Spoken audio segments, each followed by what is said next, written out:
Hi everyone, this is Keren Lifrak with KSL Collective and Keller Williams on the Water, and with me once again our special guest Shani-Lifrak with Lift Up Consulting.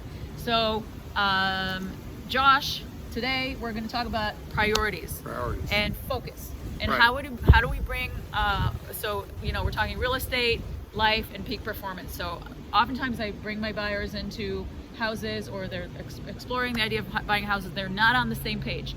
She wants one thing, he wants another. She wants a pool, he doesn't want the maintenance. How do we get everybody focused and sift through the priorities so we can get them what they want together? Yeah, that's a great question. I see it all the time with a lot of the executives that I work with.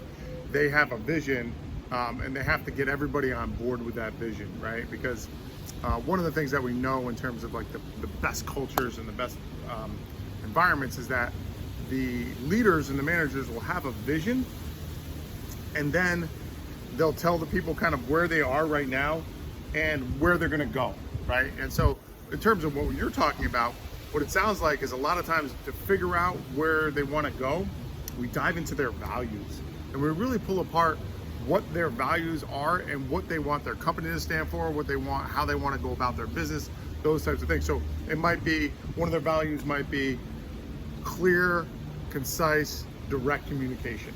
Right, that might be a value, communication. Another one might be like trust and safety, like psychological trust and psychological safety, right? And so they'll have these values, and then because they have these values, then they can define actions under them that will really get them to go. So it kind of sounds like with the real estate, almost like sometimes when people are going to look for stuff, they need to figure out exactly the things that they are not negotiating about. Is that kind of accurate? Yeah, the things that are non-negotiables. Okay. Yeah. And so what I tell them to do is, for example, give me your input on this. Okay. So usually I start by, let's sit at the table and really write these things down, right? Like what's your wish list?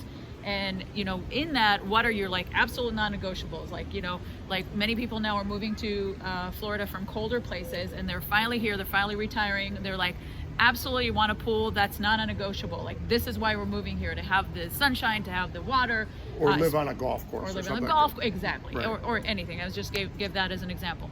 And then what I see that happens sometimes, and this is where it gets tricky, we'll go through a house, or we'll go through different houses, and all of a sudden they said, I didn't really think that tall ceilings was that important to me, but I realized that that's really like a non-negotiable. Or I really thought I wanted this, but now I'm realizing that it's really not what I want. It's almost like they're pivoting, or what would be your advice on the process? Yeah, so what I would do, so what I've done with a lot of executive and management teams is we'll separate them.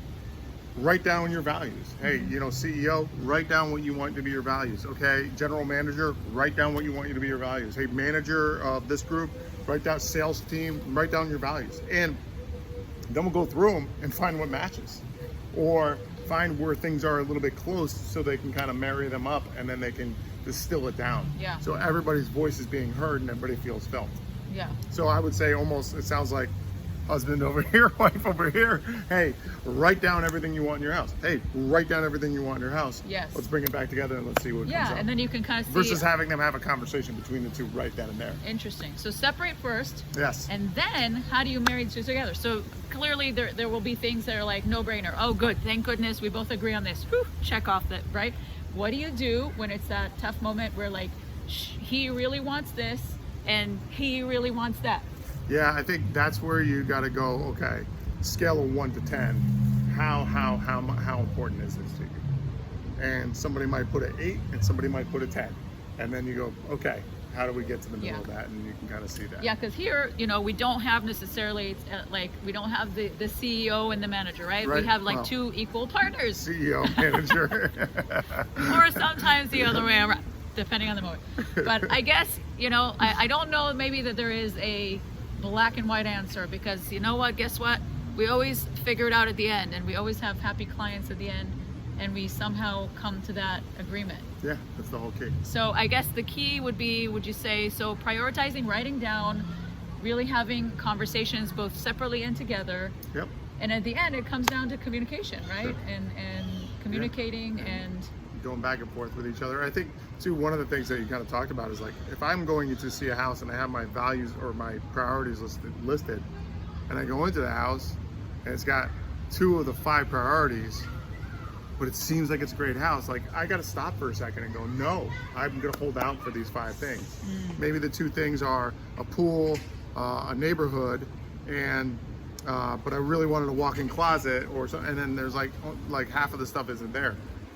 Be patient, right? Be patient. That's where Yes. you gotta stick to that core and stick to it. And that's great. Companies do that, right? Yeah. They'll have things that maybe it's tough to get through and it's tough to have good communication, or it's time to build that. Yes. Right. If it's built fast, it's not built to last, right? Yes. So. And I think that's a good point, because you know what I find myself when you said that, I realized I always tell them at the end, now just marinate. Yeah. Marinate in it. I Percolate. like it. Marinate. Because then you kind of sit with it and eventually the answers come to you. Awesome. Yeah. So go marinate and have a great deal. Go marinate and percolate. Marinate, percolate, and have a great meal. Exactly. And then find a great house with Karen. And then if you want some executive coaching, give this guy a call. So. Exactly. Well, thank you so much for giving us some of your time. I know you're in your busy Major League Baseball season. Yeah, spring training in full force right now. Thank you for allowing us to steal some of this precious borrowed time. My pleasure. My pleasure. Thanks, honey. All right. Have a good day, everybody. Bye. Bye. I was going for the hand.